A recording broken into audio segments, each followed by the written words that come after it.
You've started recording? I have. Have you? Yes, and I'm going to start talking right now. Hello, welcome to That Reminds Me Of. How are you, Aaron? Really good, Doc. How are you? Very well. And what film are we discussing today? Well, this is another MIFF film, Shirley. This is one of the special mid-festival editions that popped up halfway through the festival, and both of us looked at each other and said, yes, let's do 2 extra films. Let's add them in because they sound great. Couldn't say no.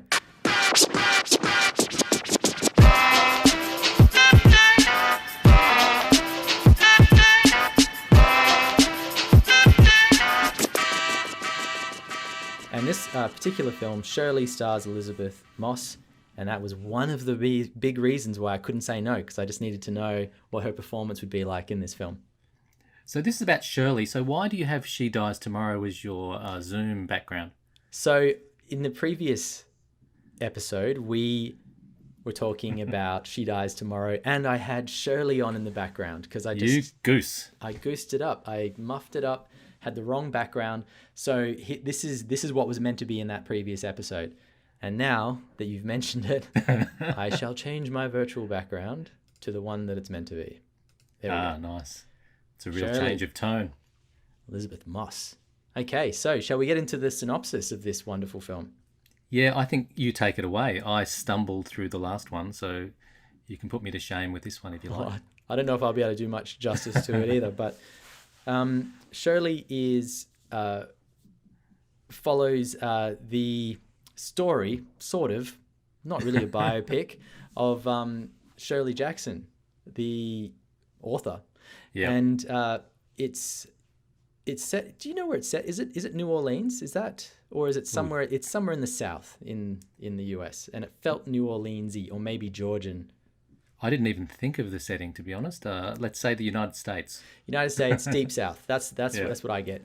And it follows a young couple who are going to visit and live with Shirley and her professor husband.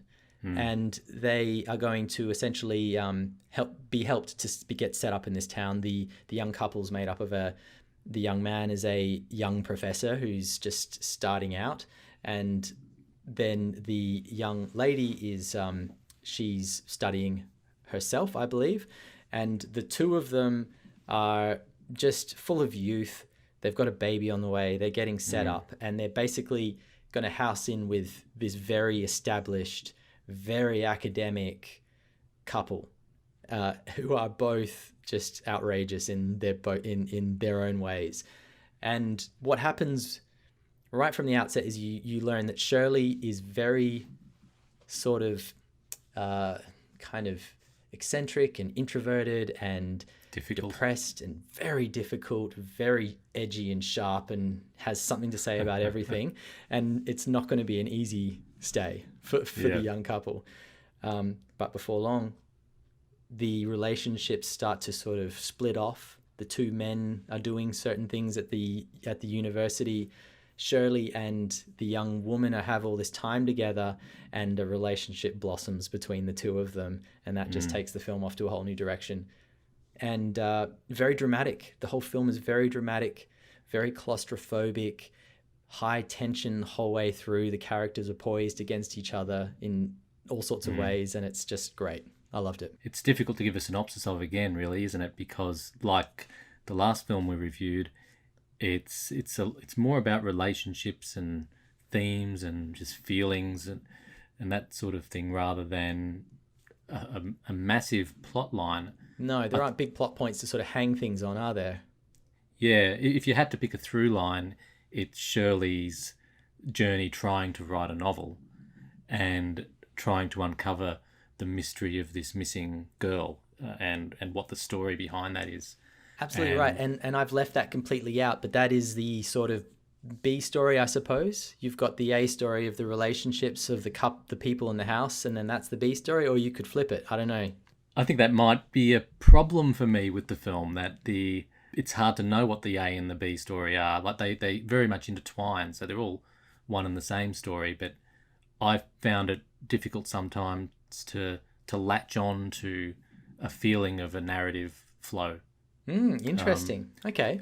Now, this is interesting because I have a sense that you're going to just say this is the best film you've ever seen. I don't think it's the best film I've ever seen, but I had a great time watching it. I really enjoyed it.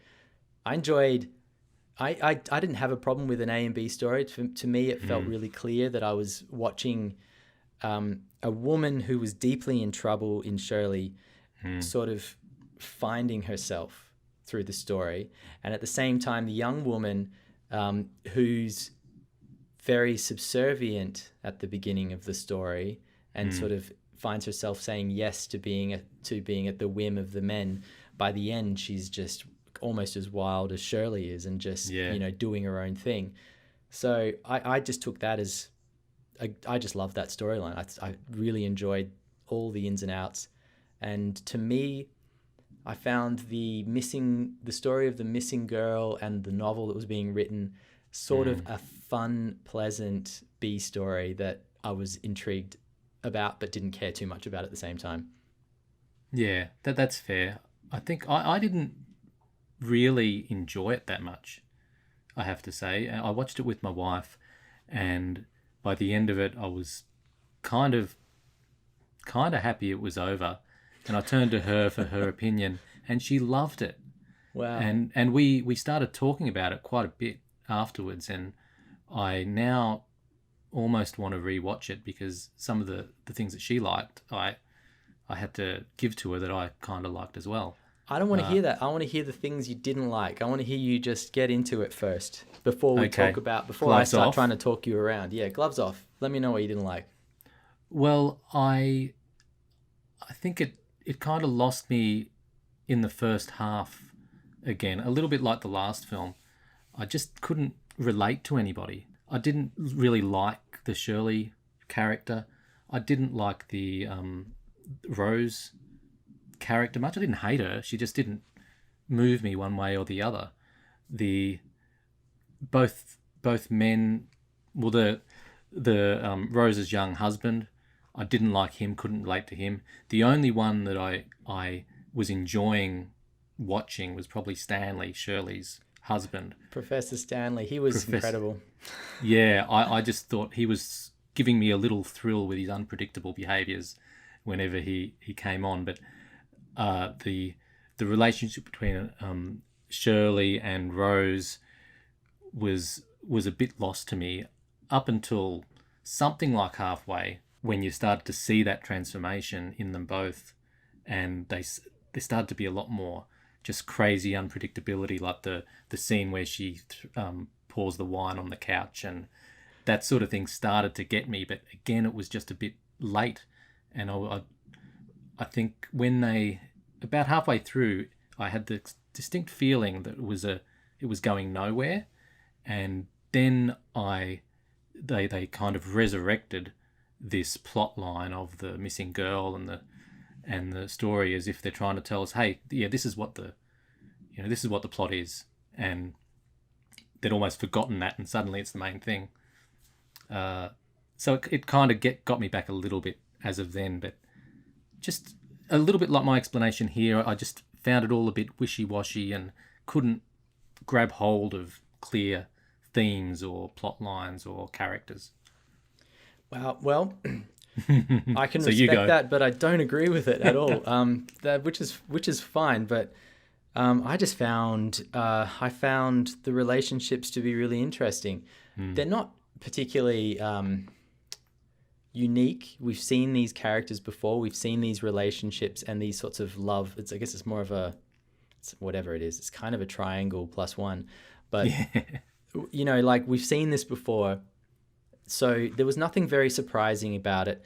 I just liked how it was done. I got to say, at first, I didn't buy Elisabeth Moss playing Shirley and just the accent for about the first 10 minutes. It took me a good maybe 10, 15 even just to start warming up to that. Yeah. Because I don't know why. Sometimes when you see someone doing a Southern accent, it just jars, like it just takes... There's something about the accent. She's actually probably doing a banging job, like just a great job at that accent. However, those sounds coming out of Elisabeth Moss, out of her mouth, is just bizarre. So just that in itself took me a little while to get used to. And then the young actress who plays Rose, she's Australian. She's an Aussie, yeah. Yeah, and she's great. I just cannot wait to see more of her. In fact, I have seen her in other films and just didn't really recognize that it was her. So I need to go back and rewatch some of those just to see her performance a little more clearly. No, she was good. Elisabeth Moss was good. Stanley, Michael Stuhlbarg, I think his name was good. Yep. Logan Lerman was Fred. I'd seen him in Indignation. Yeah, I've seen him in a few things. He's great. I really like him. He was good. I thought his character in this was good. Yeah. That's hilarious. I didn't dislike the film. But you didn't love it. Nothing stood out for you, really, by the sounds of it. No. But as we keep talking, I'm sure you'll convince me. I don't know if I want to. I kind of like that you weren't blown away by this film and that we can sort of discuss that, because I made the mistake of saying to Edith, let's watch one of these films together and let's make it she dies tomorrow, because I thought this one, yeah, exactly. I was like, well, this one's got a kind of a genre premise. Maybe it'll be fun. Yeah. And it really she hated it. She just could not stand the film. And I wish we decided on this film instead, because I think she would have really enjoyed it. A bit like Wendy. I think she just would have found it to be fun. No, Wendy loved it. Like, what do you think what's the filmmaker trying to say? Is there a message? Like, is it just too obvious to even...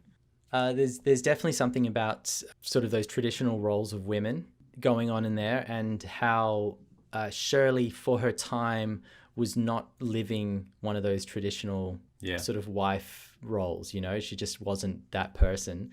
Yeah. And you see through Rose the journey of the same realizations occurring to her. Yeah. Totally makes sense for the time. Today, I don't know if there's something kind of, it feels a little bit like we're getting a little bit of a history lesson. Like, it doesn't feel as relevant today. However, I think it was done quite well. Yeah. It's almost like a moment in time. Yeah. And there was definitely something going on with the merging and intertwining of Shirley, Rose, and the missing girl who they're looking at. And particularly, I think, with Rose and the girl, I think Rose could see perhaps that, she's got two paths, a sliding doors moment. At one stage, she was standing, I think, on the cliff edge. Yes. And she could have jumped off as she imagined the missing girl might have. Yeah. But instead, she kind of transforms and becomes this, go-getter woman in the mold of Shirley. I loved that moment. My read on that was, and I thought it was really clever, was that we've got this search for the missing woman happening the whole way through. And in a way, Rose is also trying to find herself. It's like her sort of true self is missing. Rose is the missing woman. She's the missing woman. And when she gets to the edge of that cliff, the meek, subservient version of her leaps, and the real Rose steps back from the edge. And that's what it felt. That's what it felt like to me. Yeah. And because everything after that, she's just got this sort of wild edge to her, which is fantastic. Yeah, that's when it came into its own for me. And I bought into it. I hadn't hated it before, but then I warmed up to it as it went on. And that moment was handled really, really well. In fact, just the filmmaking, if I can talk for a moment about how well I think this thing is put together, I was just really enjoying the cinematography. I was enjoying the soundscape. It just has that kind of claustrophobic or humid, deep south crickets, kind of vibe to it. It just, and like the whole house creaks. Everything feels very physical and close. Shirley herself, there's lots of close-ups, and her skin's kind of dry and flaking and red dappled, and her hair's all over the place, and just the whole thing just feels so real and nitty-gritty and kind of icky in some way, but that's part of it. And odd. And odd. And when the professor comes in and he's sort of like leaning around Rose and just touching her with his sweaty, hairy arms, and you know what I mean? Kissing her and stuff. Kissing her. Yeah, it's and when they seem like they're going to have that night together when everyone else is out, and it's a really odd feeling. You know what it reminded me of in recent history is Black Bear. In Black Bear, for those who haven't seen it, part of myth, a killer part of myth, about a writer who's trying to write a novel and drawing inspiration from a young couple that they're sort of cohabiting with. Absolutely. It's a great point. It's very, very similar, and what was a feature of that was the awkward conversations, the almost purposely really awkward moments. Totally. And the mind games. Just heavy mind games going on. Yeah. Yeah. That is a great call. Actually, I wanted to ask you, what did you think about the portrayal of a writer deep in the creative process, trying to, birth this book from nothing? How did that feel to you as a writer? I think it's fairly realistic. I think there's a lot of different types of writers and methods.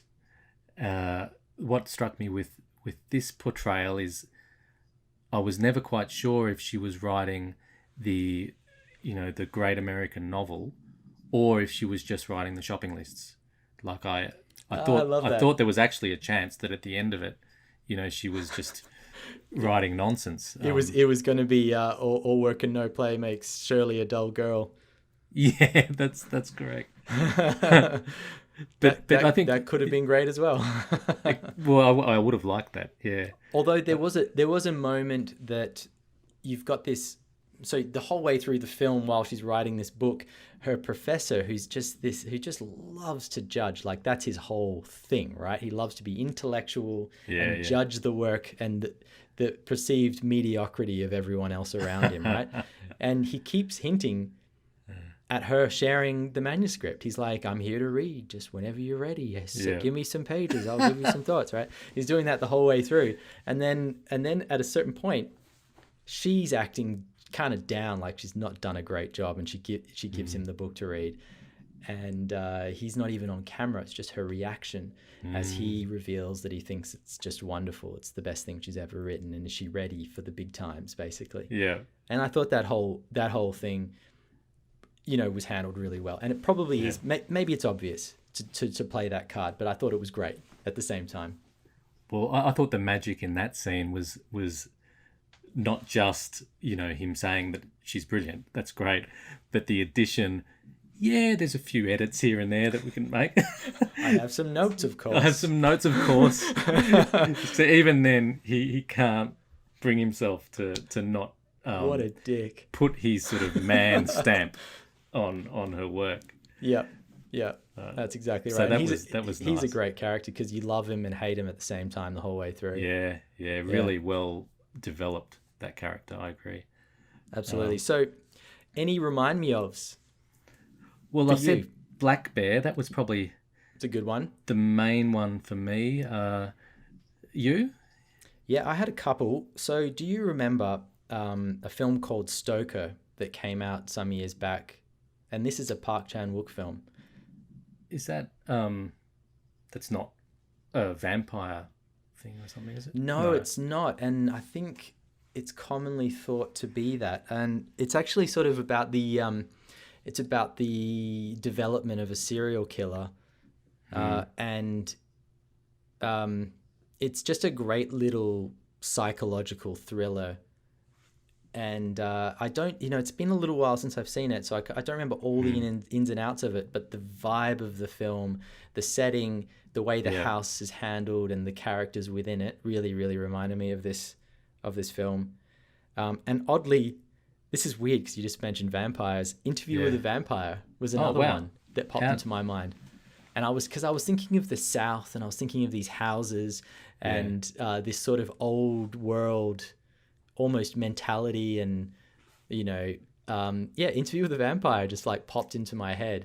Geez, I'm trying to link it to that. Oh, I'm struggling, but it is a stretch. It's a massive stretch. There's nothing thematically that links the two films. It's more of a feeling of and tone and place, I think. And I think because I love this part of the world. I love the Deep South. It's beautiful, and you don't see a lot of films. So evocative, isn't it? Oh, it's so evocative, and just the houses you get there, the humidity, and just sort of that. There's a real deep sense of history, and it's a little bit dark. That's kind of what you get with the South, and you get that in this film. Yeah, it comes through.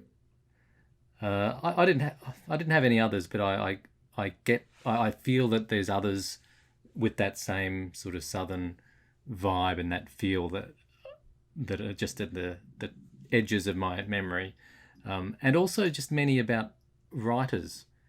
I think that it was a real vivid portrayal of a writer. So any film that deals with that, I think, isn't Misery another one that has a writer? Yes. Yeah. No reason in particular, but just that journey of the writer's life. It was handled that was handled really well. I was intrigued by that anyway. I enjoyed watching her process. Did you expect just little things like the sexual relationship to develop between them? No, I didn't expect it. I didn't see it coming at all. Yeah, and then it went nowhere either, really. Like, I don't know if that means anything other than woman power, in a time that there wasn't much of it. Yeah, that's a good question. I don't know what it means either. Like, I kind of just went with it. I didn't expect it. When it happened, I didn't hate it. I thought it was kind of an interesting turn. Yeah. And it's kind of nice that it was just dropped in there, and I think so. With no real purpose, I suppose. I think that it wasn't really a physical thing anyway. No, I think it was an attraction of minds. Absolutely, yeah. Yeah. Because they'd really found something in each other, hadn't they, which was completely outside of the world of their husbands, who you just really see as particularly shallow.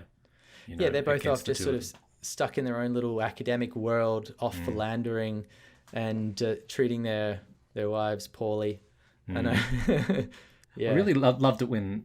Here I go to saying about what I love. Yeah, tell me what you loved, Kim. maybe you've got me. But when Shirley comes out and when she's trying on the dresses and the very human feeling of not fitting into it and just not feeling attractive or her best. Yep. I thought that was great. And then when you see her go out and despite all of those anxieties within herself, she's so bold and crazy when she's amongst the people. Totally agree. And I really think that Elisabeth Moss reveled in the physicality of this character. It looks to me like she put on a bit of weight for it. And she sort of had the hunch and her guts sticking out, and just her legs kind of just as pasty and sort of unshaven and free as she could have them, and boots with weird dresses and cardigans and just the whole lot, like hair that's never seen a comb or a brush. Like she just went to town on it and dug it, just totally ate it up. So actors are great, aren't they? How they just love that stuff, well, not all of them maybe, but really bought into it and not afraid to not look their best. And I think with character actors, that's what they want. They want to be challenged, and maybe this whole film appealed to Elisabeth Moss simply because she had this physical character that was a great intellect, but not feminine in any way that she could play with, Yeah, like a completely different life she can inhabit. Yep. Yep. Cool. Well, did you have any other reminds me ofs? No, that was it for me. I don't feel like... Well, I think for all three of these films, we've watched them fairly quickly. I haven't got too many exciting reminders me ofs to add, other than just thoughts about the films themselves mostly. And I think this one is great. I just really enjoyed it. Oh well, I'm outvoted clearly, and I think I will.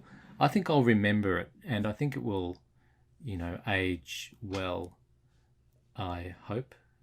I think so. And I think did I see that it won Sundance? I feel like it won Sundance. Do you have that last year? Did you see that? I'm not sure. I don't know. So I think it's doing well in its own right. It's a sort of a shame that it's never going to see cinemas, but that's just the way things are now. And it's also kind of an art house cinema film. Like, I imagine this is a Lunar Paradise cinema film anyway, which I always enjoy going to see, but they don't have that mainstream appeal. Yeah. Hey, what did you think? This is the last talking point I'll introduce, but what did you think about the fact that it was essentially a fictionalized biopic, but they haven't stayed true to her real story, like the fact that she's got 4 kids? Yeah. I think that's noted as being a little controversial. Does that impact your experience of it? Maybe if I was a massive Shirley Jackson fan and I knew all about her history and her past, then it would. Yeah. But it did. But I honestly knew very little about the author and just kind of went for the ride. Yeah. And it seems more and more filmmakers are taking license with history, just doing their own interpretation, kind of not caring too much. Yeah, I think it's a bad start for me with a true story. Yeah. Like, I always prefer something that's made up, because I know there's no boundaries on it and you can do anything. As soon as I know it's based on a true story, I start to think, we're really limited in what we can explore. I totally agree. And I start to feel like the filmmakers are going to be kind of sort of shackled with this history that they have to get right, and that might stop them from making the film that they could otherwise make. Yeah. But with this one, the weird feeling in my head is that I'm kind of glad they weren't shackled by the true story. But then at the same time, I'm thinking, but it's not the true story. Like, I in a way, I wish they'd just done some fictional film about some made up writer and just not bothered basing it. Interesting. Or at least called them something different, pretended, maybe taken the skeleton of the story from real life, but then fictionalized it completely. Which you could easily do. And honestly, I personally am someone who doesn't care whether we follow history or not in almost anything. I just think I'm happy if they take all the creative license they want. So, and I didn't know the history, so I wasn't bothered by it at all. Well, history is written by the winners, so this film seems like a winner, so I think they get the last say. Absolutely. Great. Okay, well, we've got more MIF films coming up, and we'll be jumping straight into the next one after this. So I'll see you again shortly, Doc. See you then, Baron. All right, cheers. Bye.